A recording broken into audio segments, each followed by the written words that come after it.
Bon, j'ai une question, pardon, excuse-moi. J'ai une question à vous soumettre. Du fait de la défection de Yann Diener, normalement demain après-midi, on n'aurait qu'une seule intervention. Ce qui paraît un petit peu compliqué, celle de Vera Tréguer. Vera Tréguer est prête à intervenir soit à la suite de cette intervention, soit demain matin, ce qui supposerait qu'on commence non pas à 10h comme on avait dit, mais qu'on commence à 9h30 comme aujourd'hui.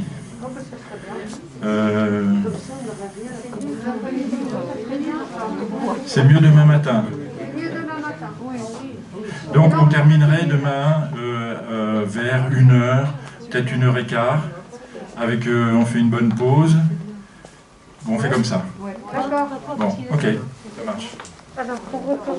Et donc demain après-midi, quartier libre.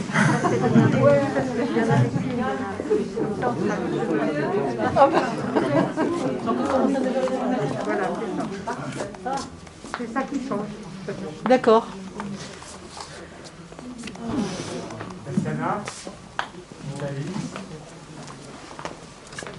Donc nous allons avoir le plaisir d'entendre maintenant Tatiana Pitavi, qui va poursuivre dans la lignée de ce qui a été fait cette journée, et conclure cette journée.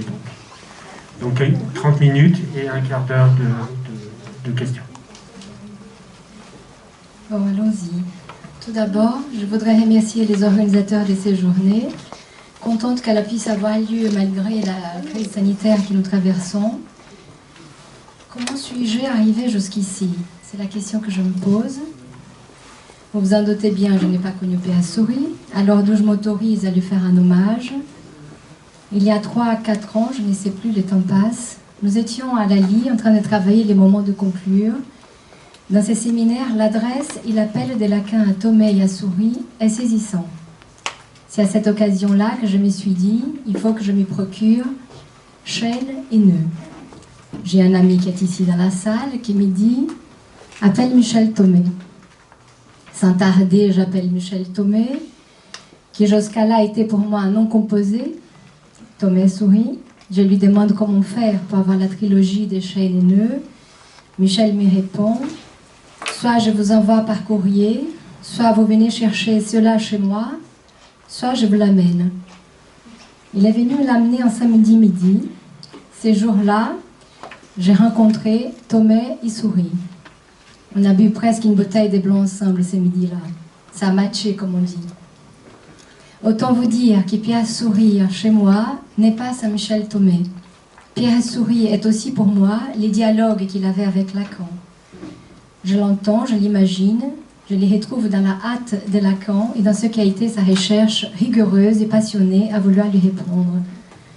Lacan, trouvant dans la recherche topologique des souris un support mathématique à la psychanalyse, il sourit donnant du sens aux mathématiques ou à sa vie, je ne sais pas.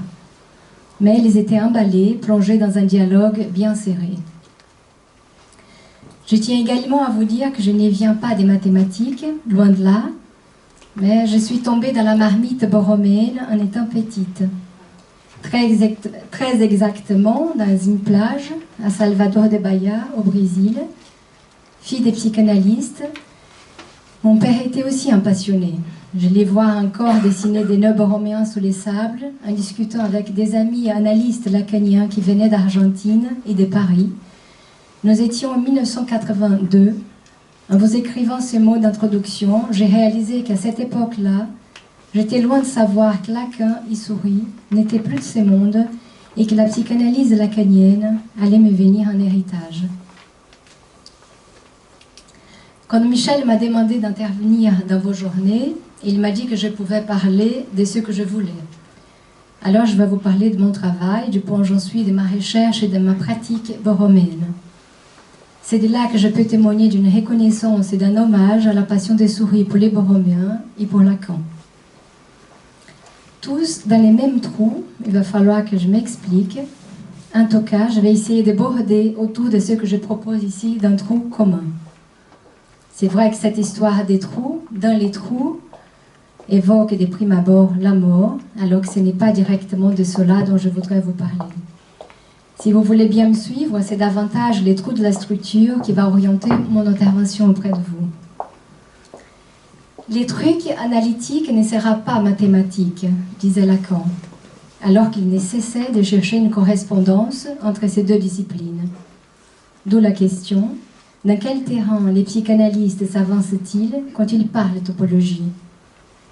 De la topologie lacanienne, bien entendu, de l'usage qui faisait Lacan des mathématiques, usage pour les moins subversifs, car nous savons que derrière la rigueur et la formalisation mathématique, il avait la liberté de Lacan de ne faire qu'à sa tête. Et que s'il était allé chercher un dialogue avec les mathématiques, c'était pour mieux servir sa cause, la cause de son désir, à savoir la psychanalyse. Lacan, cannibale. Il avait cet appétit d'aller manger et faire sien ce qu'il y avait de mieux dans l'autre. Un manger bien au-delà d'une pulsion orale, car l'incorporation est ici un acte politique, une façon de prendre son parti. La rencontre de Lacan avec les Borroméens implique un véritable virage dans sa théorie. Les Borroméens est pour nous cette possibilité de lire Lacan autrement, dans la mesure où il réinterroge ces concepts, non pas dans le sens d'invalider ce qui a été élaboré auparavant, mais plutôt dans cette idée qu'il y a rupture. La psychanalyse, à la lumière de la théorie des nœuds, change de paradigme, à commencer par la notion de structure, celle des RSI, ces trois dimensions, réelles, symboliques, imaginaires, qui ne peuvent plus être considérées comme des instances autonomes ou comme en ayant un privilège quelconque l'une sur l'autre. À l'égard de la structure, réelle, symbolique, imaginaire sont absolument équivalents et solidaires.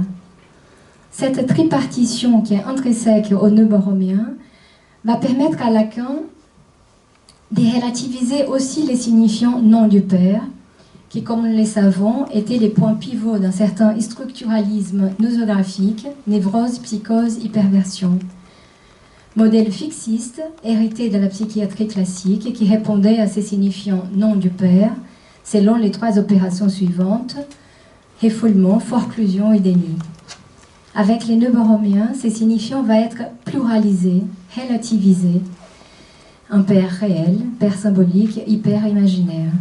Au vu de cette relativisation, ces trois opérations ne répondent plus exclusivement aux signifiants non du père, mais au nom du père au pluriel. Il s'agit là de quelque chose d'absolument nouveau, car chacune de ces dimensions peut venir à la rescue des deux autres en cas de mise en danger de la structure. Disons que cliniquement parlant, cela laisse un peu plus de marge pour les sujets, car il y a toujours moyen de se rattraper quelque part. Sans trop de difficultés, nous pouvons lire que les nœuds borroméens est une structure qui s'y tient à 3, RSI, qu'elle s'y passe de ses signifiants non du père comme exception, comme symptôme. Dans RSI, la fonction nœud n'est pas un signifiant. Elle est un triple trou, letrisquel, là où Lacan écrit l'objet petit a. Vous voyez bien les changements de paradigme, du signifiant à la lettre, du 1 au trou. Les passages n'est pas commode et pourtant. Du nœud borroméen, Lacan parle comme d'une trouvaille qu'il allait comme une bague au doigt. Trois anneaux noués de telle façon que si l'on enlève l'un des trois, les deux autres s'y séparent. Nuage radical. Si Lacan ne fait pas du nœud borroméen un modèle scientifique, il est clair qu'il en a fait une écriture nodale qui tente une approche structurale du sujet, qui tente de saisir, d'écrire un réel. Quel réel? Ces nœuds, il l'alternait. Il écrivait, tantôt il les fabriquait dans l'espace, tantôt il l'écrivait au tableau, passant parfois de l'un à l'autre sans qu'on soit prévenu. Faites de constater que ce ne sont pas les mêmes coordonnées nodales, réelles, une fois dans l'espace ou dans un plan projectif. Autrement dit, les impossibles ne sont pas les mêmes, c'est-à-dire que si la corde résiste une fois plongée dans l'espace, l'écriture existe une fois mise à plat. Je cite Lacan. Les nœuds borroméens peuvent s'écrire, puisque c'est une écriture qui supporte un réel. Ceci déjà, soit tout seul, désigne que non seulement les réels peuvent se supporter d'une écriture, mais qu'il n'y a pas d'autre idée sensible du réel. C'est réel qu'est les nœuds qui est une construction. RSI. Je vais vous proposer une écriture, elle est à lire comme ça s'écrit. Ah, elle est là. Cette écriture en progression nous permet de garder l'idée d'une construction, justement, tout en sachant qu'on peut les lire dans les deux sens, soit en extension, soit en régression, et que cet exercice de décomposition du nombre romain est ici un artifice d'écriture. Il s'agit de le décomposer pour mieux faire sentir son anatomie, sa structure. Quant à son existence, elle est l'effet d'un seul mouvement, les nœuds potentiellement déjà là dans les trisquelles. RSI apparaît ici comme une écriture vivante. Les réels, je crois qu'on ne voit pas l'écriture, mais donc RSI apparaît ici comme une écriture vivante. Les réels, ça s'écrit, ça peut se réécrire aussi. Rien n'est figé à jamais. Les événements de la vie, les rencontres, les mots, les dires, les regards, la voix nous déplacent et nous retournent sans cesse. Cela introduit une lecture dynamique du sujet, pris dans ses réalités ponctuelles, dès là où il est, dans un moment précis de la cure, dans un moment donné de la vie. Réalités ponctuelles qui ne peuvent se concevoir qu'une fois prises dans un mouvement espace-temps, dans un temps d'écriture, de ce que dit Lacan à propos du réel.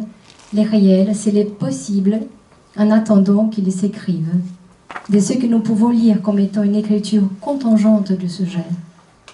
Les réels comme une écriture contingente et non plus comme impossible, ça aussi, c'est un pas de plus à prendre en compte dans notre pratique.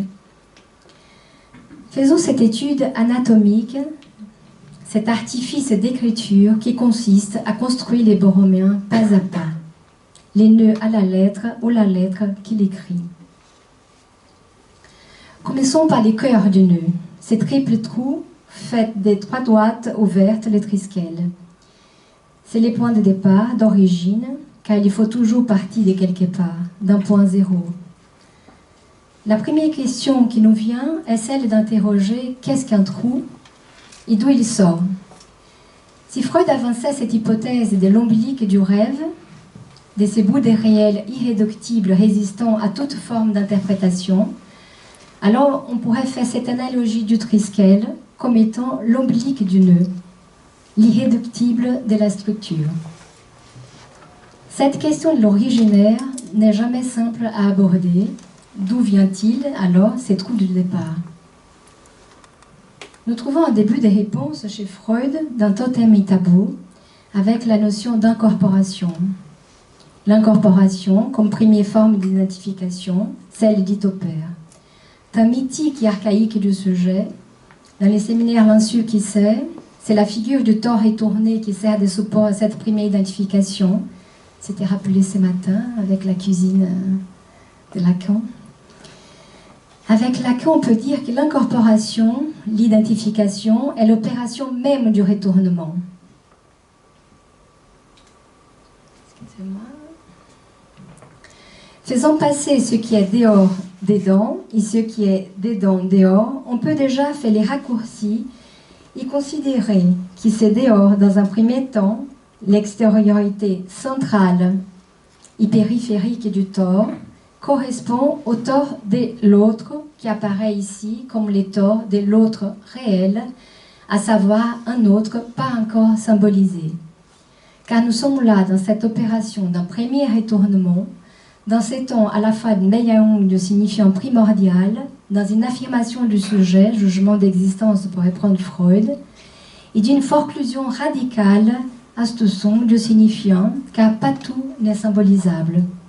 Oui et non de la constitution du sujet, tant du refoulement originaire, de ceux qui resteraient trous à jamais pour les par-lettres, traumatisme de la structure, les trous qui les symboliques opèrent dans les réels.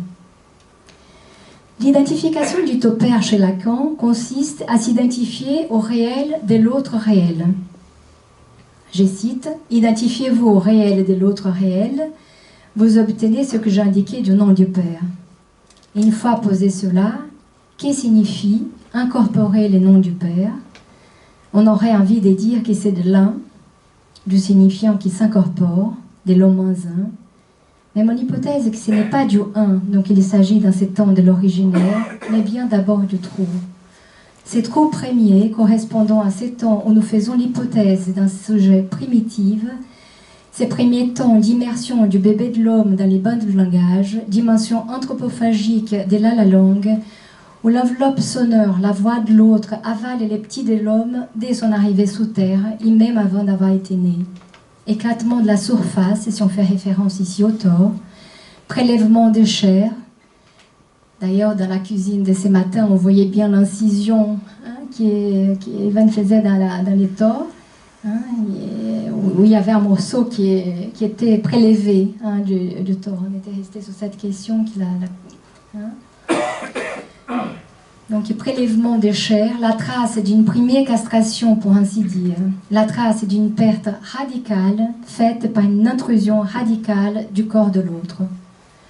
Ce premier mouvement de la structure, elle est propre de notre condition humaine, du fait que nous sommes des êtres des langages, des par-lettres, la trace d'une première castration.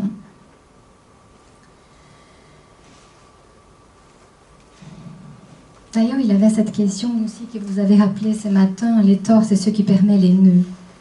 Je viens de faire là un saut du tort au nœud, un équivalent, l'incorporation de ces lieux vides de l'autre réel à ces triples trous du Triskel, cœur générateur du nœud à 3 des RSI. Lieu vide où les possibles fantasmatiques du sujet vont pouvoir venir s'inscrire, s'écrire tout au long de la vie. Lieu vide qui, une fois bordé et supporté par l'objet petit a, deviendra trou du désir, fonction paternelle donc. Continuons d'avancer.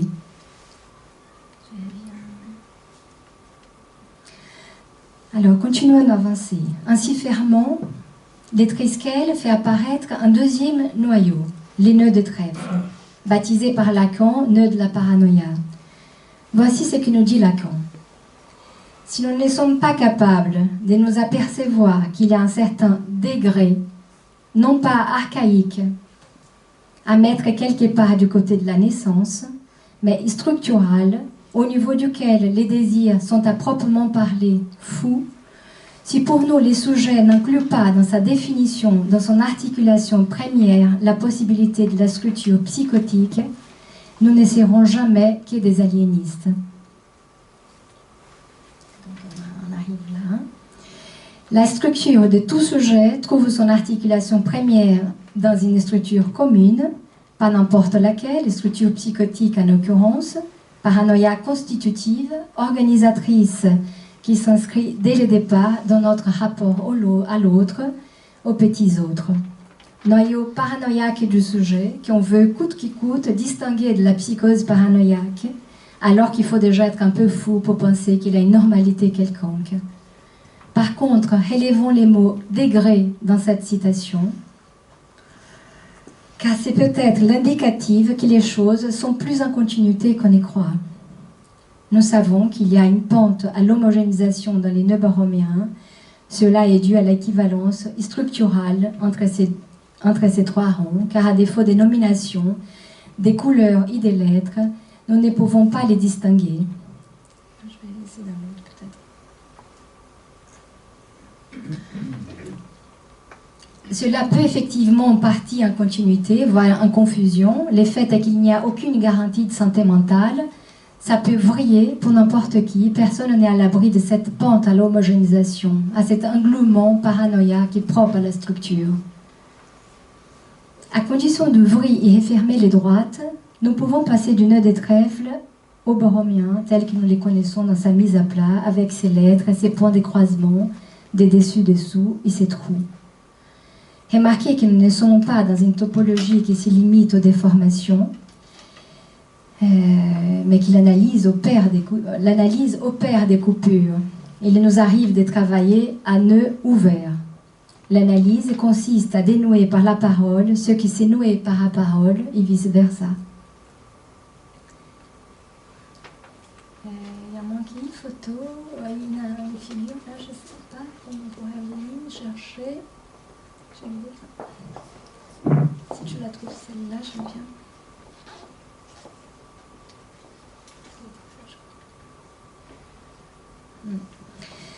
Lacan va localiser, y nommer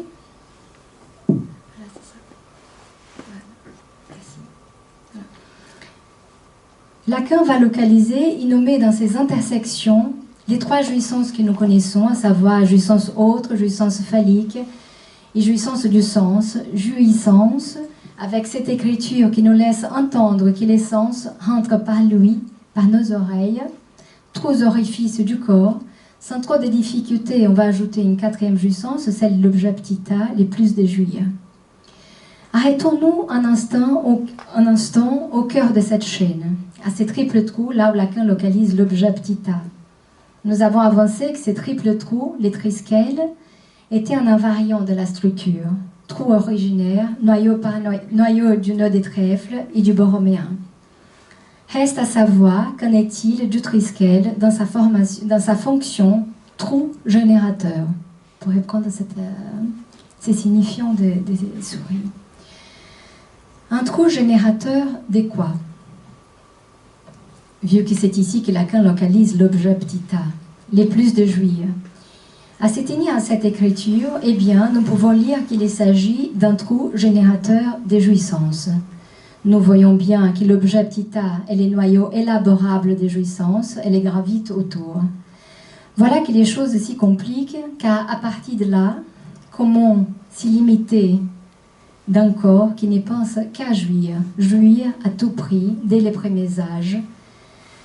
Alors là, nous rentrons dans les domaines de la psychopathologie du bébé, de l'enfant, de l'adulte, de notre modernité, de cette richesse humaine qui, pour ma part, m'étonne toujours, à savoir comment chacun se débrouille pour ne pas brûler en enfer. La pente chez nous est celle du pire. La jouissance, ce n'est pas les plaisirs, c'est la douleur. Est-ce papa qui va nous sauver de cette pente? Est-ce qu'il va pouvoir venir réguler ces générateurs? On peut toujours attendre longtemps. Papa aussi souffre de sa propre pente masochiste. Il souffre aussi de son propre père. Vous voyez, ce n'est pas simple. Mais finalement, à quoi ça sert cette écriture? Quel intérêt pour nous psychanalystes? Je dirais que Lacan a fait de cette écriture une technique psychanalytique. Les borroméens est, à mon sens, un maniement à partir duquel on s'oriente, d'où on opère, invente. C'est également de ces lieux que les psychanalystes s'adressent, invitent, lieux silencieux, vides et troués, de quoi désenchanter plus d'un. Je ferai même l'hypothèse que la topologie lacanienne est un progrès technique dans la direction et dans la fin de la cure. Pourquoi un progrès?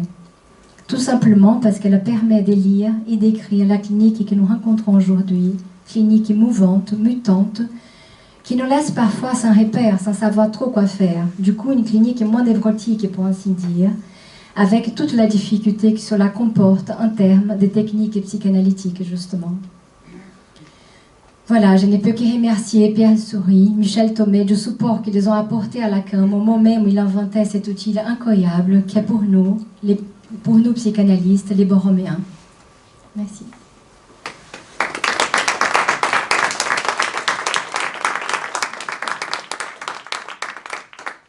Bien, nous allons largement avoir le temps pour la discussion.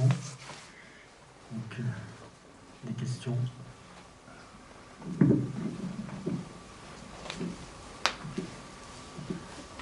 Alors, moi j'en ai une petite déjà. Tout à l'heure on parlait de cette histoire d'écriture du nœud et de support à la métaphore, à une métaphore qui serait impropre, par exemple. Bon, c'est ce signifiant qui débarque aussi chez Lacan de façon ultime, finalement. Impropre, ça fait aussi quelque chose qu'on ne peut pas s'approprier. C'est-à-dire impropre, c'est quelque chose qui échappe à la propriété, c'est une aliénation qu'on ne peut pas s'aliéner comme un bien, par exemple, marchand ou une consommation. Et c'est quelque chose là qui touche, comme tu nous l'as décrit, au réel de la possibilité de jouir, notre spécificité de jouir. Ça jouit. Voilà, il se jouit. Demande, quoi. Il se jouit. Et voilà, donc je trouve que ton exposé nous montre bien, enfin, dans sa progression, cette chose qui a déjà été évoquée avec la question de l'instance de la lettre aussi, hein, cette dimension dynamique du nœud, voilà, qu'on peut, là, dans ton exposé, un peu saisir dans le mouvement même de ton acte analytique. Par ailleurs, je voulais faire une remarque aussi. Il me semble que, je crois que c'est dans le moment de conclure, ou dans la topologie et le temps, il y a un moment du dialogue Lacan-Souris dont il me semble que Lacan tire quelque chose qui, structurellement aussi, définit ce qu'on appelle la métaphore et la métonymie. Et j'y pensais là en t'entendant, parce que c'est vrai qu'on en reste, l'air de rien, dans notre usage conférencier du nœud borroméen, à quand même une nomination à un nom du père. Parce que l'adjectif borroméen fait quand même référence aussi à un nom du père, à une famille, ou à une alliance familiale, disons.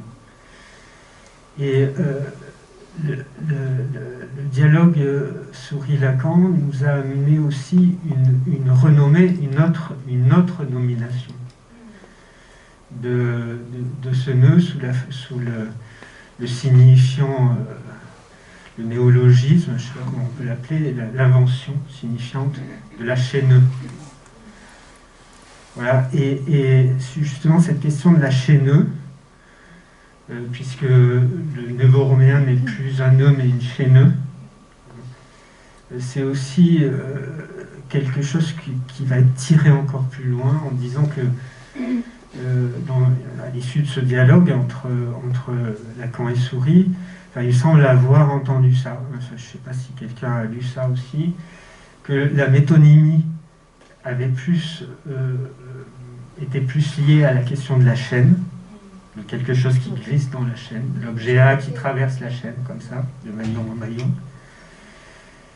borroméen, enfin, de toute façon borroméen, et que la métaphore, justement, elle était liée au nœud borroméen 3, hein, mais que le shifter qui permet comme ça de passer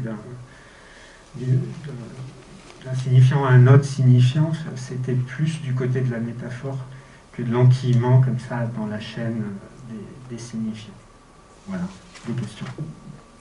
En tout cas, c'est que j'entends que la métaphore, j'ai essayé de revenir là, si j'arrive. Je crois que j'arrive à... Je ne sais pas faire. Excusez-moi. Je me disais qu'il y a effectivement qu'il y a quelque chose de la métaphore. Ça tourne, ça glisse, ça effectivement. Oui, merci. Oui.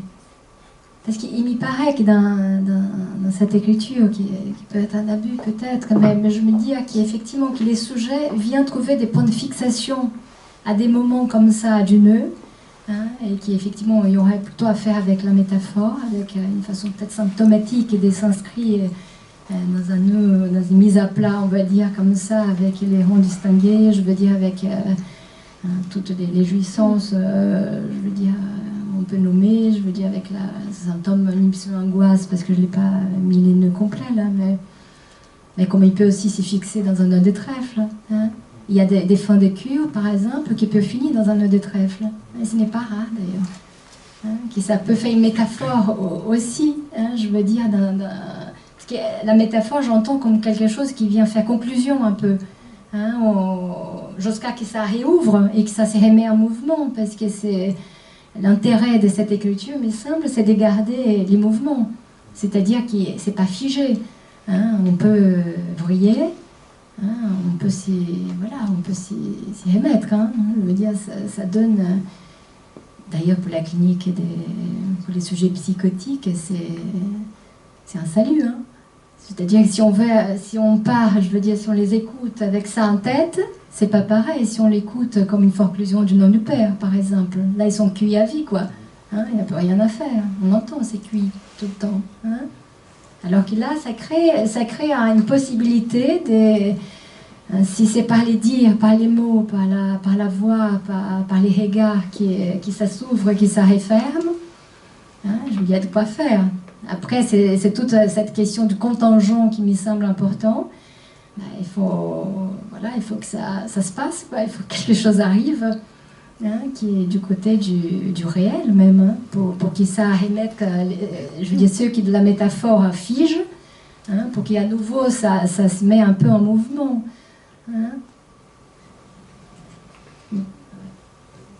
Donc, ce que je voulais dire, c'est qu'il y a quelque chose d'universel qui ne peut pas être, justement, qui est intéressant, comme tu le dis, dans la psychose, parce que on ne peut pas se l'aliéner dans une lignée. Voilà.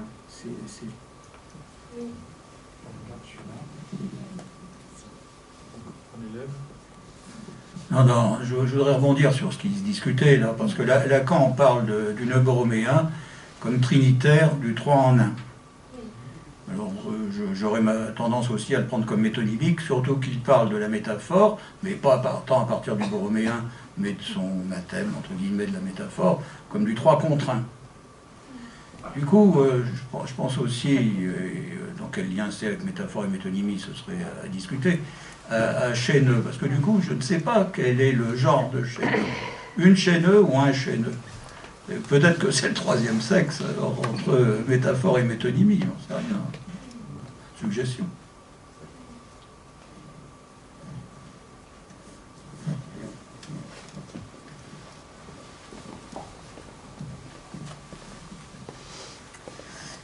Bon, je vais essayer de développer une vague idée qui me vient en trouvant le nœud de trèfle représenté comme ça, accompagné du mot paranoïa. Parce que je crois me rappeler qu'il y a une banale paranoïa constitutive du moi le plus banal, qui remonte au stade du miroir, on va dire. Cette jubilation et cette surévaluation d'un quasi-impotent qui anticipe sa prise sur le monde. Voilà, quelque chose de tout va très bien.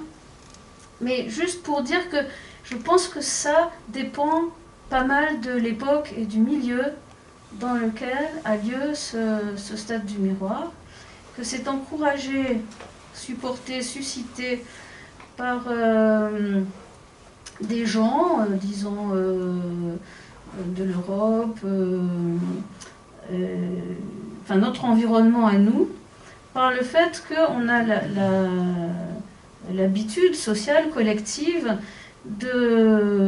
d'envisager ce qui s'offre à nous, les objets, assez petits par rapport à nous, enfin posés sur notre main comme ça, ce qui nous donne une position de puissance par rapport à tout ce qui s'offre à notre vue et qu'on a l'air de dominer, en particulier pour les gens qui vont faire des études scientifiques, des choses comme ça, et qui est non pas de la structure d'un, mais quelque chose d'une structure de l'ensemble. Autrement dit, est-ce qu'un enfant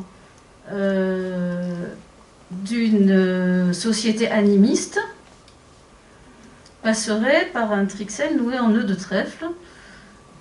Voilà. La réponse? Écoutez, il va falloir les rencontrer pour voir qu'est-ce qu'ils racontent, mais effectivement, il y a quelque chose là qui me semble qui est les rapports, oui, qui a les rapports à la structure. Est-ce que c'est valable pour tous, On voit bien que ça marche bien avec notre culture occidentale. Après... Oui, j'ai oublié de dire ça, que ça donne une sorte de myopie. Ça donne, d'être situé comme ça dans cet Occident-là, donne une sorte de myopie à la possibilité d'être soi-même pris comme objet. Pardon, voilà. Cette position paranoïaque, banale, pour être simplement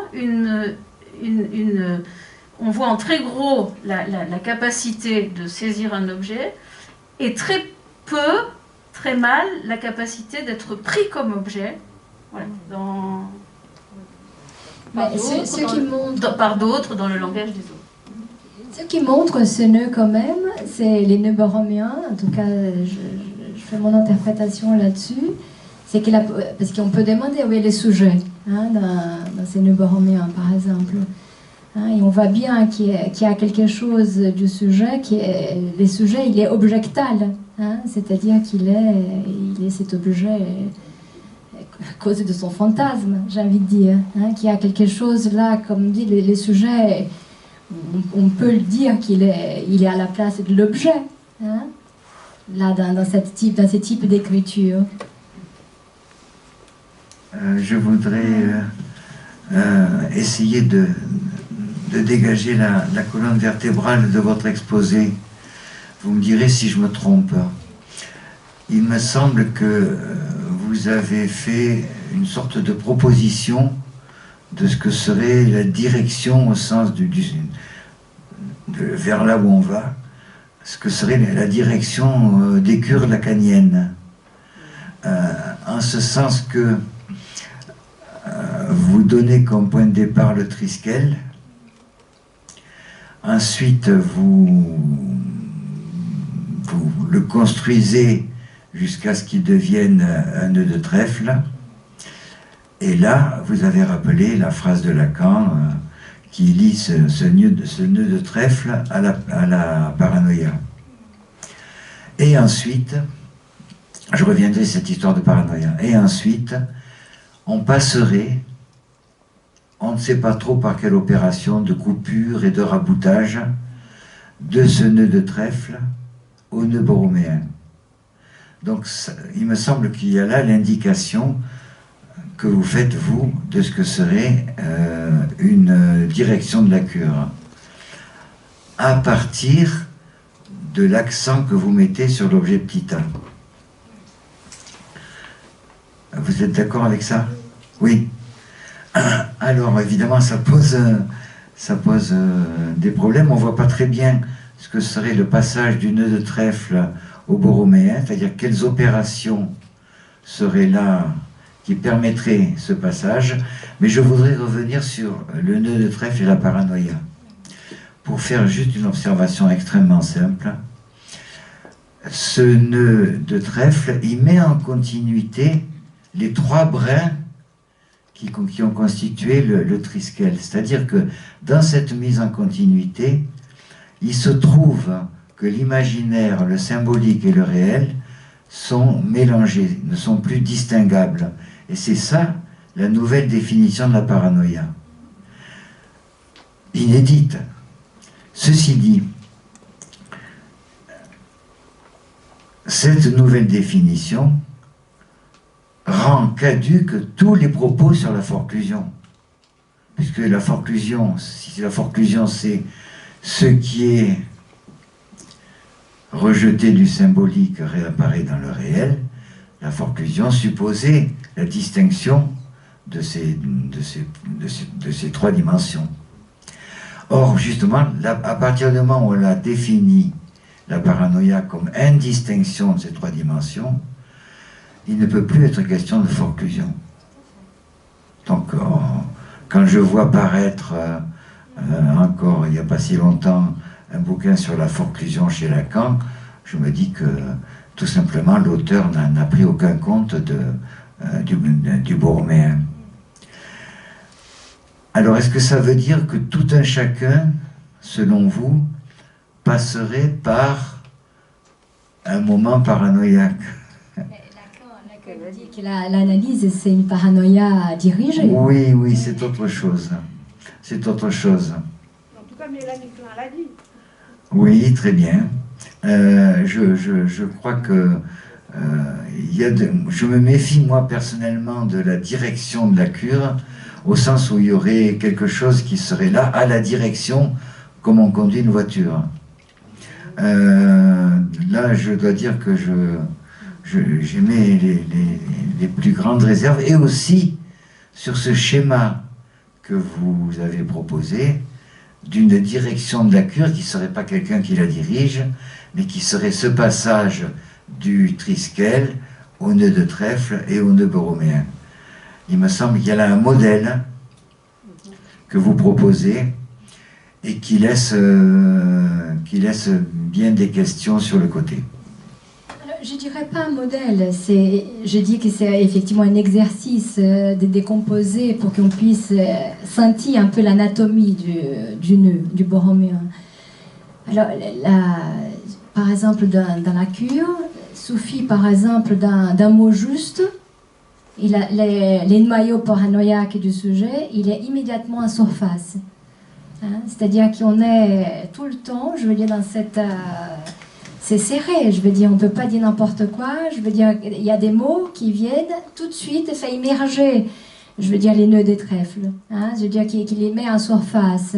Mais après, ça passe à autre chose, après les dires, ces ouvertures et ces fermetures, je mets du côté de la parole, je dis du dire. Hein? Ce qui fait coupure, c'est quand même les dires. Hein? Et parfois les regards et la voix. Je crois qu'il y a des... J'aurais toute une thèse à développer, mais je ne ferai pas là maintenant, mais je veux dire autour de ces questions du tort, du retournement. Je veux dire, qu'est-ce qui c'est un retournement du tort par trou ou par coupure, par exemple. Hein? On peut tout à fait imaginer que la coupure est de l'ordre du signifiant et les trous de l'objet. Hein? Il y a quelque chose qu'on pourrait avancer comme ça. Hein? Mais je suis d'accord avec vous que la forclusion, si on peut parler d'une forclusion, elle est de fait, je veux dire, dans cette première castration, dans ces premiers temps, où il y a quelque chose qui est prélevé, je veux dire, au bébé de l'homme, on va dire comme ça. Hein, non, mais si vous référez au nœud de trèfle, vous ne pouvez plus parler de forclusion. C'est interdit. Elle est forclose, la forclusion. Oui, mais ce que j'appelle forclusion, ce n'est pas du nom du père. Hein, c'est-à-dire qu'on ne pas... Le nom du père, lui aussi, il fout le camp. Oui. Et je voudrais vous faire remarquer aussi, ça c'est une toute petite critique à votre exposé, que quand vous avez suggéré qu'à partir du borroméen, il y avait père réel, père imaginaire et père symbolique, non, c'est bien avant. C'est bien avant. Parce que symbolique, imaginaire, réel, ça fonctionnait déjà dès les premiers séminaires. Sauf qu'il n'était pas noué de cette façon-là. Non, mais ça, je parle pas de nœud. Je crois pas que Lacan ait noué le père réel, le père imaginaire et le père symbolique. Bon, il me semble qu'il parle des noms du père, qu'on y parle du nom du père. Oui, mais ça, c'est... En parler, ça ne suffit pas à faire un nœud. Il me semble qu'il a cette relativisation-là du nœud borroméen qui nous intéresse d'ailleurs. Hein. Je veux dire qu'il est père, c'est plus un, mais qu'il est... Non, mais ça c'était déjà avant le borroméen. Il y a une revue qui s'appelait à l'époque la revue Topique, où des gens qui ont quitté d'ailleurs après Lacan, c'est-à-dire Pierre Aulagnier, Rosolato, Valabrega, ont beaucoup publié, sont beaucoup intéressés, et c'est pas un hasard d'ailleurs si ce sont, pour certains d'entre eux, des psychiatres, se sont beaucoup intéressés à cette distinction père réel, père imaginaire, oui, père symbolique. C'est symbolique. dans la relation de l'objet, et Lacan il parle déjà de ça dans la relation de l'objet, Voilà. mais c'est pas noué de cette façon-là. Mais c'est pas noué après non plus, il n'y a pas 3 noms du père noués borroméennement, vous trouvez pas ça chez Lacan. Mais vous semblez avoir une hypothèse, pourquoi vous ne la développez pas? Vous semblez avoir une hypothèse sur ce nouage ou sur cette question de la forclusion, peut-être que vous pouvez la développer? Non, je ne sais pas. Non, je voulais simplement vous demander, vous semblez avoir une idée sur la question même que vous posez. Ça serait intéressant que vous développiez peut-être ce que vous pensez là-dessus, non?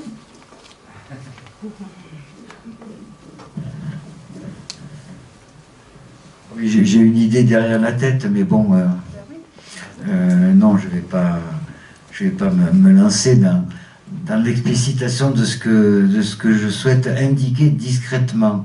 C'est-à-dire que la focalisation sur l'objet petit a m'apparaît pas nécessairement fondée chez Lacan. Voilà. C'était sa seule invention, disait-il. Hein. Oui, d'ailleurs, c'est une bêtise, il a inventé plein d'autres choses. Il a dit ça, et maintenant on insiste beaucoup sur l'objet, enfin, là, il y a, je crois, un nœud de confusion qu'il s'agirait de... L'objet petit a chez Lacan, c'est un opérateur. Je veux dire, on ne peut pas, sinon on reste chez Freud. Je veux dire, s'il a ajouté quelque chose qui nous permet d'être lacanien, je pense, c'est cet objet comme opérateur. Moi, c'est pas ça qui me permet d'être lacanien. Moi, je lis comme ça. Non, je voudrais poser une question.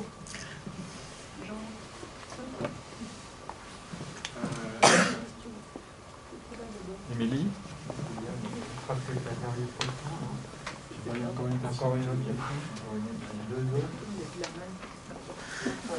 Vous avez en parlant d'une trêve, en parlant d'une trêve, vous avez parlé, vous avez dit surtout, vous l'avez surtout associé au stade du miroir. Il me semble avoir entendu ça. Donc je me demande si ce nœud de la paranoïa, ça renvoie pas plutôt à la paranoïa au sens de personnalité qu'a développé Lacan dans sa thèse, plutôt qu'à la paranoïa en quelque sorte folie. Est-ce que dans ce cas-là, est-ce que la forclusion, ça renvoie pas plutôt cliniquement à ce qu'on a appelé les paraphrénies ou les schizophrénies, enfin bon, toutes ces choses avec des efflorescences délirantes assez importantes, etc. Voilà. Oui, c'est une paranoïa normale. Oui, c'est tel qu'il est. Oui, hyper normal, oui. Oui, voilà, c'est ça. Et qui est quand même notre noyau, hein, je veux dire, les plus... je dirais pas les plus archaïques, parce que je pense qu'il y a, effectivement, si je m'y tiens à mon illustration, je veux dire, c'est effectivement qu'il y aurait ces temps encore premiers qu'elle est trisquelle, je veux dire, où il y a quelque chose qui s'y pose pour... C'est-à-dire, on arrive sous cette terre et on est prélevé de quelque chose, de notre nature, on est dénaturalisé à l'instant même qu'on tombe ici. Hein, mais après, effectivement, je suggère qu'il y a quelque chose, des noyaux, je veux dire, dans la structure auquel on est à affaire et qui, dans une cure analytique, on s'y colle. Hein, on s'y colle. Il y a des moments étranges dans une cure. Hein, je veux dire, il y a, peut-être pas pour tout le monde, mais il y a des passages qui... Il faut que... On peut voir des gens décompensés, par exemple, dans une cure, hein, sans que ça soit effectivement des psychoses ou quoi que ce soit. Hein. Oui, ce que je disais avec Michel Thomé, là, tout à l'heure, c'est que jusqu'à présent, on n'a pas encore mis la question du temps. Parce qu'en fait, ce qui est frappant quand même dans le nœud borroméen, c'est qu'il faut du temps pour le faire. Ça ne se fait pas tout seul. Oui. Hein, ouais. Ça ne naît pas comme ça. Il y a un geste, oui. il y a un des nœuds qui a besoin d'être en rupture pour pouvoir se nouer, etc. Il y a toute cette question du temps qu'il faut réfléchir. Enfin, on ne peut pas parler de tout en même temps. Mais j'ai l'impression qu'au fond, ce qui te gêne, Jean Alouche, enfin, ce qui est gênant ou pas gênant ou problématique, c'est est-ce que le nœud borroméen est une norme lacanienne? Est-ce que c'est normale? Et est-ce que quand même, pour Lacan, justement, l'intérêt de ce nœud borroméen, c'est que s'il incasse, on sort de la norme, on entre dans la psychose. C'est ça qui est intéressant. Enfin, qui est intéressant.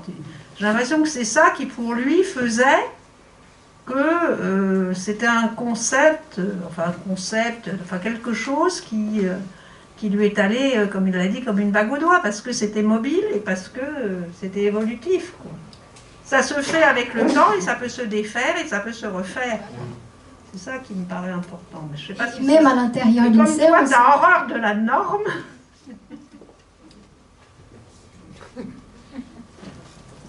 Non, j'ai pas horreur de la norme. Parce que tu n'es pas favorable à une norme rigide. Si?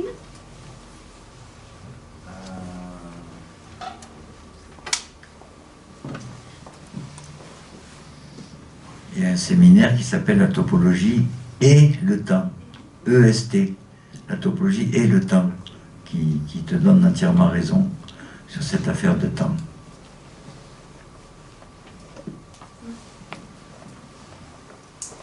J'avais évoqué au passage dans mon intervention la question du space-temps. hein, qu'il faut du temps pour que ça se fasse, justement. C'est dans cette idée d'une construction dont on évoque Lacan qui me paraissait intéressant. Hein, c'est parce qu'on les lit comme ça, mais on peut aussi lire dans l'autre sens. Hein, je veux dire, l'intérêt, c'est-à-dire à quel moment on peut s'y retrouver, je veux dire, dans ce type de noyaux, je veux dire, dans l'espace même, par exemple, d'une séance. Hein, je veux dire, ça suffit parfois d'une séance, je veux dire, pour avoir des coupures et des rabotages.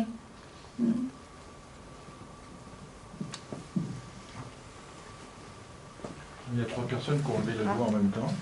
Ça fait beaucoup. Oh, je serai rapide. Mais je vais décaler. J'ai trouvé ahurissante la lettre de Souris où il dit, où il parle de son suicide. Je vais tenter le suicide.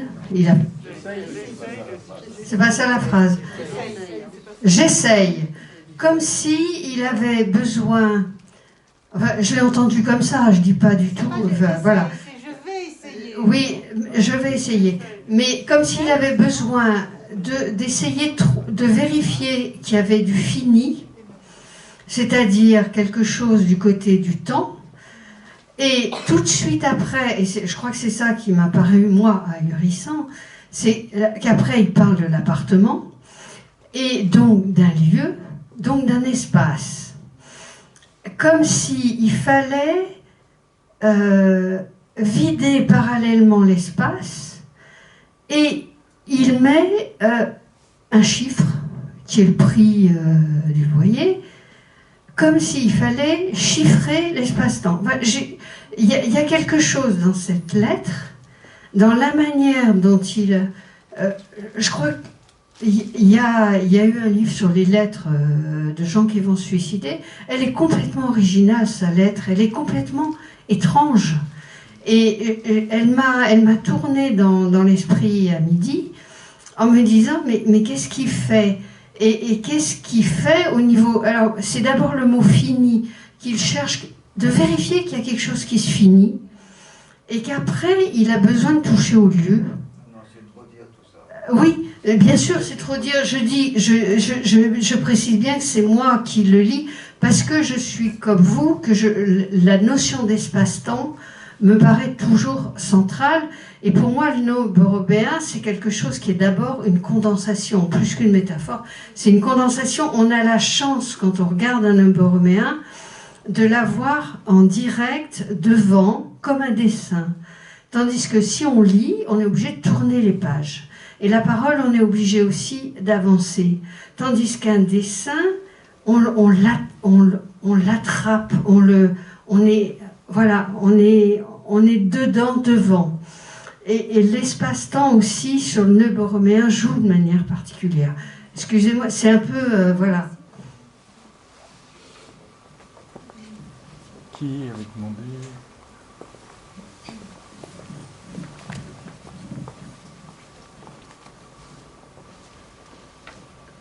Merci, ça risque d'être assez confus parce que c'est des petits bouts, mais il y a une chose d'abord, je voulais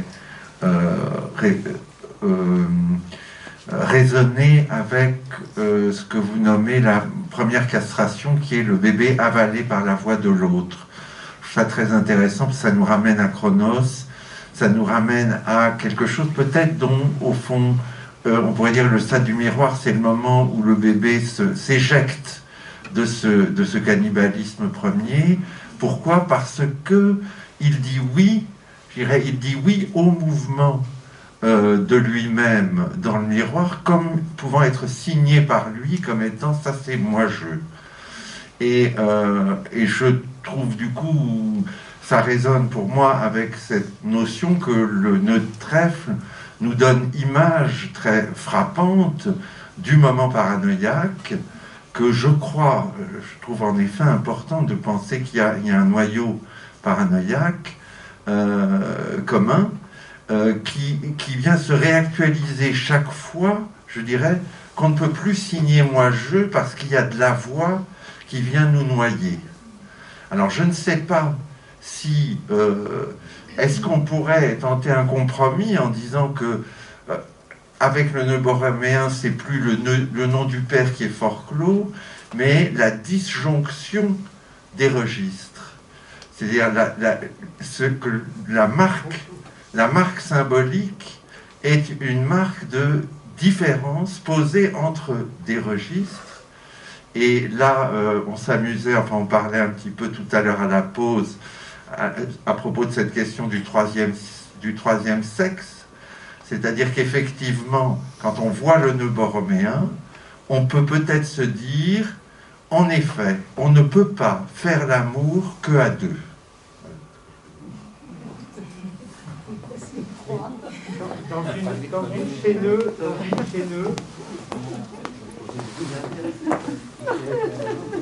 Dans une chaîneuse, comme vous venez de le dire, dans une chaîneuse est exclu le nœud le plus simple qui soit. Le nœud le plus simple qui soit, ça a été défini par Thomé. Le nœud le plus simple qui soit, et souris, pardon, par vous deux, je suppose, enfin je ne sais pas qui a fait quoi d'ailleurs, mais le nœud le plus simple qui soit, qui est le nœud de trèfle,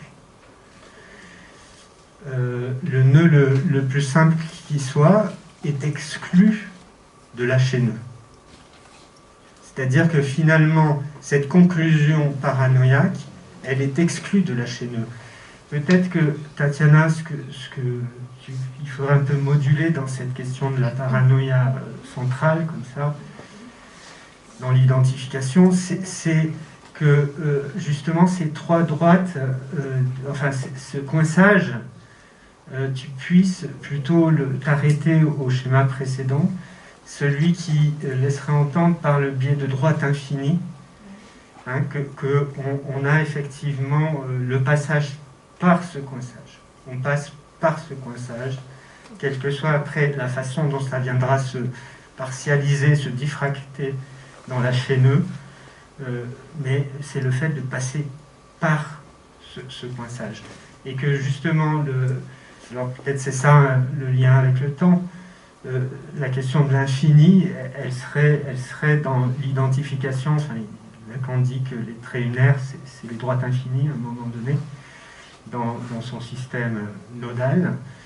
Et donc, ce temps, enfin, c'est un piège, le nœud de trèfle, c'est un piège dans lequel on peut tomber. C'est un englement. Oui, c'est un tourbillon. Tout à l'heure, on parlait d'un cercle vicieux aussi, enfin, quelque chose comme ça qui fait qu'on ne peut plus s'en sortir.